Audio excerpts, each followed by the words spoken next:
every day. Oh, in the city of the Zuma, for every man and woman, nation's capital. So we're standing tall. It's the city of the Zuma, for Pupa and Numa, nation's capital. So we're standing tall. There is freedom, no segregation. Welcome to the city of my president. Hello, good morning. Thanks for joining us and welcome to another interesting edition of Dateline Abuja on AIT. I'm Hawa Momo. Over the last year, seasonal flooding has killed, destroyed hundreds of thousands of homes and displaced millions of people worldwide. Following the recent incidents of flooding in Abuja, which took the life of the Federal High Court Finance Director, Mr. Tony Okecheme. Today on the show, we'll be looking at flooding awareness in the FCT and what people need to do.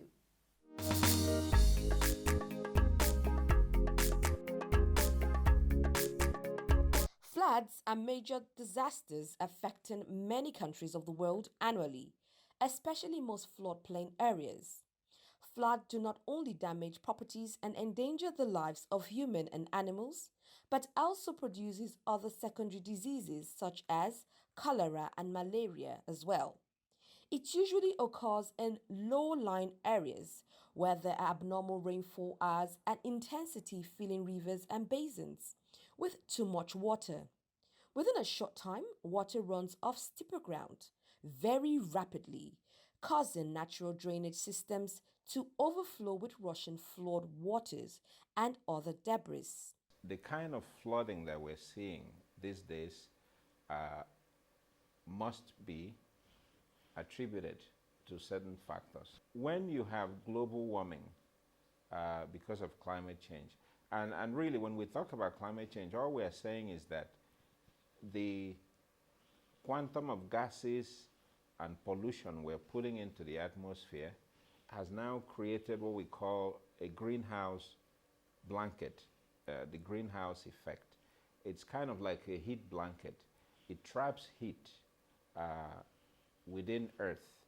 Ordinarily, when the sun shines, when there is heat, it radiates back into the atmosphere. But when you have a lot of gases trapping that heat, it warms up the surface of the Earth. When you have warming temperatures all over the globe, it leads to the melting of Arctic ice. So it has been melting over the past 30 years or so.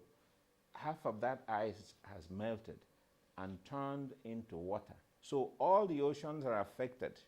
We have the sea level is higher. So what that does is the oceans feed water into the rivers, which feeds water into the streams. So now you already have a high level of water globally. So when it rains, you don't need that much rain again to have flooding. It overflows its banks. Mudslides are also a danger created by flood conditions. Some floods develop over a period of days, but flash floods can result in raging waters in just a few minutes. Most times, man also causes flood by blocking the drainage system, and when water cannot find its path, it overflows the land. Some floods are also caused by collapsing of dams. A lot of times, people don't have an organized way of evacuating their refuse. People just throw things indiscriminately. People will now choose, let's say people living in an estate may choose a dump site, that a vacant land just close to where they are. And sometimes when it rains, the waste material ends up washing into our drains, our gutters, and clogging those passageways. So often when you see flooding in some areas, it is simply because the debris, the waste, has clogged their drainage systems. The major culprit in this area is these sachet water plastics that you see.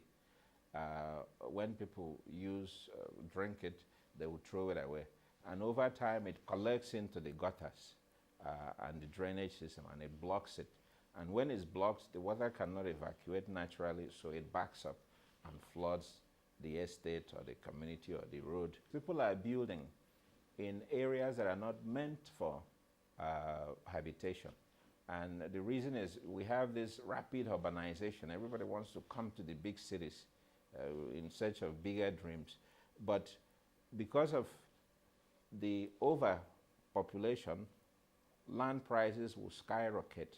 So those who are coming who don't have money already, they are forced to live in areas that are not actually marked for habitation, in floodplains, in slums, in areas that are not really good in terms of the topography to build.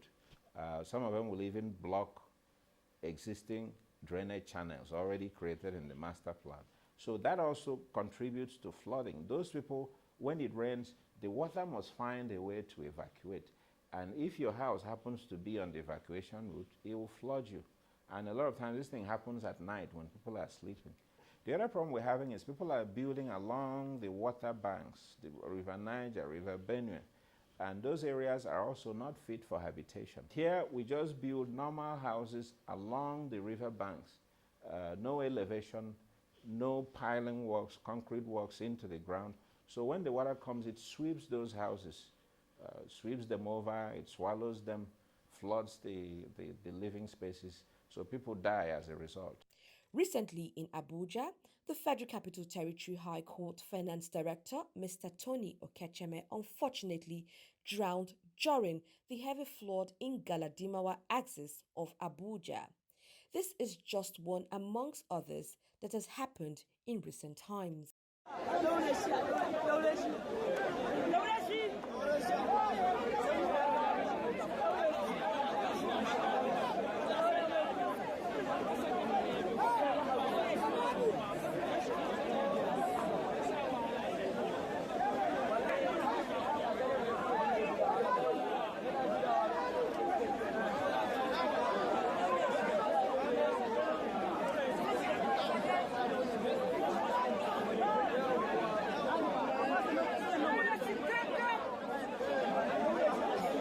The government should not only mark buildings but demolish structures that are also blocking waterways.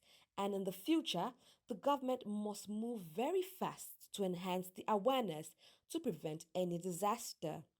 Often you will see that people are building in areas where they are not supposed to build, and government knows about it. How do we know they know about it? Because if you go to the building, you will see an X sign, a big red X that says demolish or remove. And then you look at the date, and it says September 2015, and we're now in 2019. So what happened? Why was that building not demolished or removed? And if in fact the building was not supposed to be removed, why did they mark it in the first place? So you see that a combination of lack of enforcement, corruption, and lack of motivation on the part of our enforcers is contributing to flooding in Nigeria. Some of those buildings that end up being flooded have been marked for either demolition or removal because someone knows they are not supposed to be there. But you'll find 3, 4, 5 years later, they're still there, and people end up dying. The other challenge we have with government is that there are dams that are supposed to be built to buffer the expanse of water that can flow into Nigeria. Cameroon has a dam called the Lagdo Dam, which has been there for the past 30 years. Nigeria was supposed to build a counterpart dam in Nigeria. That's why you see people being flooded on the banks of Taraba and Benue and all those places. So when the water collects to a certain level, if you want to manage your dam, you must release the water. If you don't release the water, the dam can break and lead to extreme devastation with hundreds of thousands dying. So when the dam in Cameroon reaches a certain level, they will release the water. That's what happened in 2012 when a lot of people died in Nigeria. They released the water without adequate warning to Nigeria, and we could not buffer it because we didn't have our own dam. So government needs to take the issue of dam construction very, very seriously. The other problem we have is lack of maintenance. We have a lot of dams in Nigeria, at least 200 dams at the last count. Some of them are just minor ones, but the dam requires maintenance. you are supposed to desilt, remove sand from the dams periodically, even annually. But in Nigeria, you find that we are not doing it religiously the way we should. So the dams are only operating at very low capacity. Some of them don't even reach 50% of their holding capacity because of silt that has settled in. So when you have that, it means the dam cannot perform its function as designed. That leads to flooding. We see that happening even in Abuja here, in the Buhari-Wagwa axis. That one is also dam related sometimes. So those are areas where government needs to do more. Once again, issue of awareness creation. Government needs to let people know who are living in flood-prone areas that they need to evacuate. If they refuse to do so, they do what we do in the United States. You can evacuate them against their will in the public interest. You can declare a whole area unfit, and everybody has to evacuate. So government has an overriding need to protect lives and property. So some areas where people are living now, they shouldn't be there. They should be moved to higher ground, particularly in the Lokoja axis. They need to be moved to higher ground because those areas will always be prone to flooding. Heavy rainfall has caused flooding in central and eastern Nigeria, leading to casualties and damage. To prepare for flood, one should avoid building in a floodplain unless elevating and reinforcing your home. Construct barriers to stop flood water from entering the building. Clear and unclog drainage systems and sewers. During a flood, listen to the radio or television for more information. Be aware that flash flooding can occur at any time, then move immediately to higher ground if there is any possibility.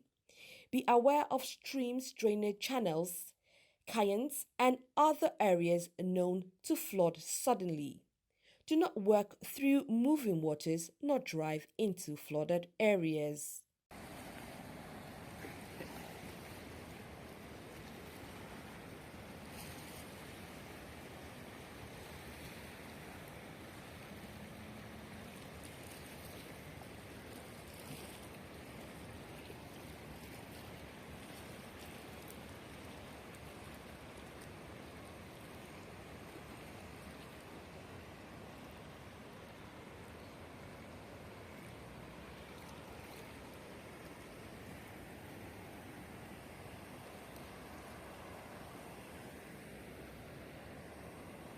It's increasing.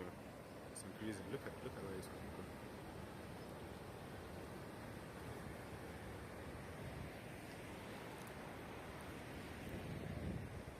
from. Ha! Look at that car. It's stuck.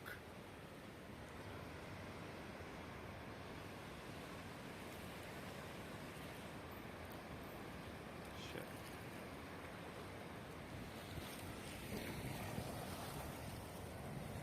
This thing is increasing.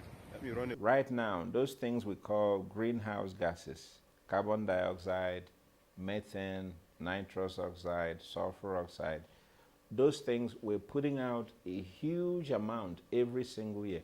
Right now, we're putting in excess of 30 billion tons of greenhouse gases into the atmosphere every single year.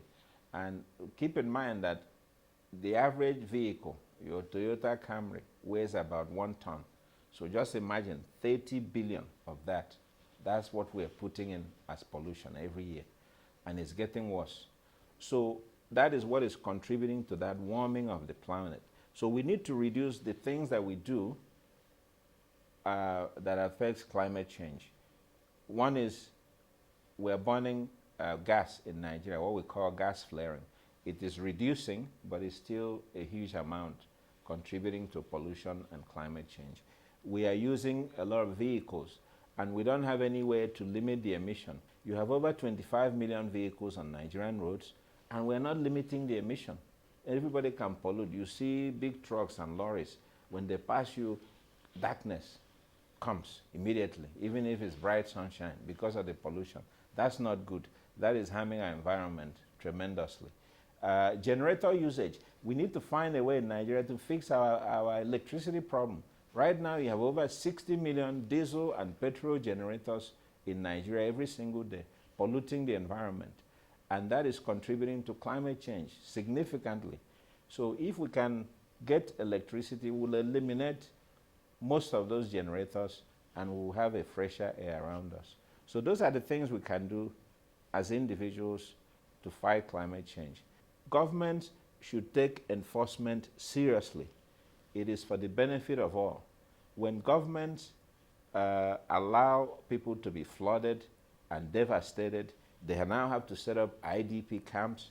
You have to deal with the health impacts, cholera, dysentery, diarrhea, all those things, even typhoid, are all waterborne diseases. Then you have to deal with the devastation to your economy. People who will contribute and pay taxes, they can't do it. You have to deal with the issue of loss of tax revenue that you will derive from businesses, agriculture that are washed away. So all levels of government have a role to play, have a responsibility to take this issue seriously because it impacts all of us. So we need to build dams that should be built. We need to have an annual desilting and maintenance exercise for the existing dams so that we can protect our citizenry. And we also need to disseminate information. I'm happy with what my friend in the FCT Emergency Management Agency is doing, Mr. Idris. He is active in putting out information about what is likely to happen, what you can do about avoiding being a casualty in terms of flooding. So that's good. Other government offices and officers should do the same. Let us ramp up the awareness creation, and let us also cascade it down to the grassroots so that people in the villages, we can use the systems that they have, the age groups, the religious organizations, the women organizations, the cooperatives, send down this information that it is no longer business as usual, and people should be very, very careful what they do to protect themselves. Finally, what you and I can do. I always advocate twice a year, people should get together. We used to have monthly cleanup exercises on Saturdays. People can still do that, even if government is not enforcing it. You say, okay, we live in an estate. Every Saturday, once in a month, we will get together and we're going to clean our environment. And of primary focus should be the drainage systems. Before the rainy season, people should clean their drainage systems. Sometimes you find gutters filled with sand and debris. Clean up those things, evacuate them properly so that your water, your rainwater can flow naturally and you won't get flooded. Then in the middle of the rainy season, when things have washed in again, you can also do the cleanup. That will save a lot of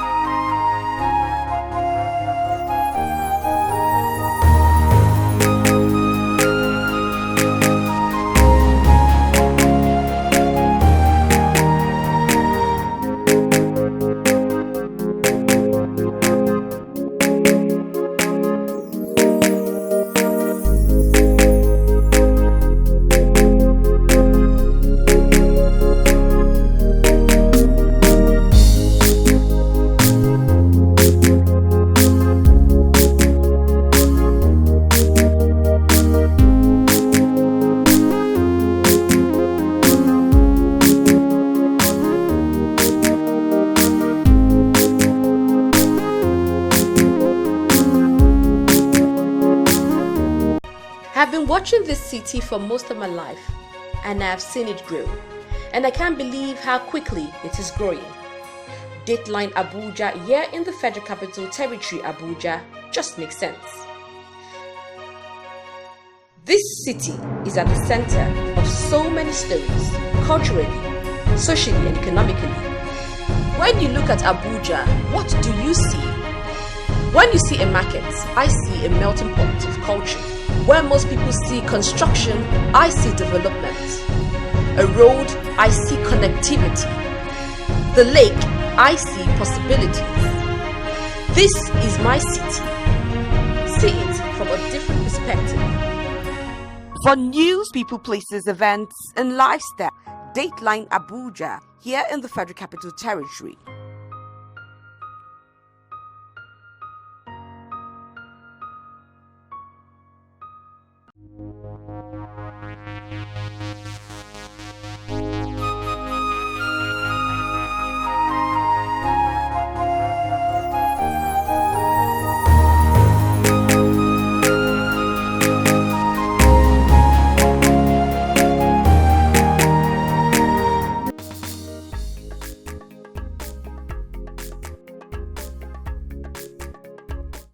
Floods have large social consequences for communities and individuals.